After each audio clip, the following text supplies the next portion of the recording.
and the helicopter fired rockets again. The two people ran frantically from the forest to the stream bank, almost getting shot to death. Mason knew that if they kept running like this, they would be shot anyway, so he found a place to aim the gun at the helicopter and fired. After the helicopter exploded, the two people hid in the forest again because there were two rebels behind them holding guns. But in the panic, Claire and Mason lost each other. The two rebels approached her. Claire saw this and quickly hid behind a tree when she were about to be discovered by them. Mason suddenly rushed out from the side. After a while of fighting, he finally defeated the enemy. Claire kept feeling lucky to have hired Mason. She didn't expect him to be so strong. Right at this moment, another rebel suddenly appeared behind Mason. He was about to be shot to death. The sound of gunfire rang out, and the rebels fell down. It turned out that the president had arrived in time to save them. Then the president took the two people to escape back to his hometown. He grew up in this village and saw the people here. The village chief was very friendly. Seeing the president bring guests here, enthusiastically hugged them because the conditions were a bit lacking. Then the three of them were taken to bathe in the same place. This scene was so beautiful. The president still did not forget the purpose of Claire's trip this time. After bathing, he and Claire conducted an interview under the witness of all the villagers before coming here. The information that Claire knew all showed that the president was a brutal person. But after a short time of contact with him and the affection of the villagers for him, she felt suspicious about the rumors outside. Then the president told the truth. It turned out that there was an outside force aiming at the country's rich natural resources. They wanted to take it at a low price, but the president refused, so the other side supported Cho. The rebel force wanted to overthrow his government. The president's patriotism for the people made Claire have a different view of him. This interview was extremely special and very successful. At night, everyone gathered together to drink wine to celebrate. After drinking a few glasses, Claire suddenly had a new spring in her heart. She could no longer contain her feelings, so she went to invite Mason to her place to sleep at night when she was bored. Unexpectedly, Mason is a special forces soldier, so his will is extremely strong. Colonel Chan personally sent people here.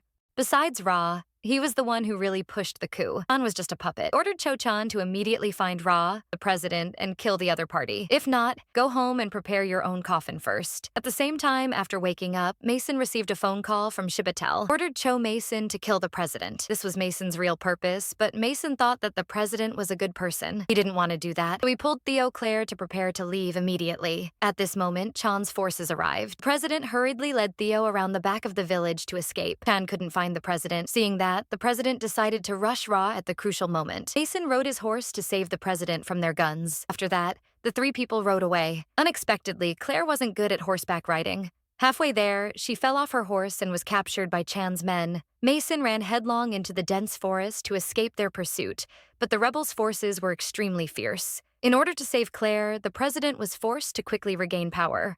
Then the president took Mason, went into the city to find help.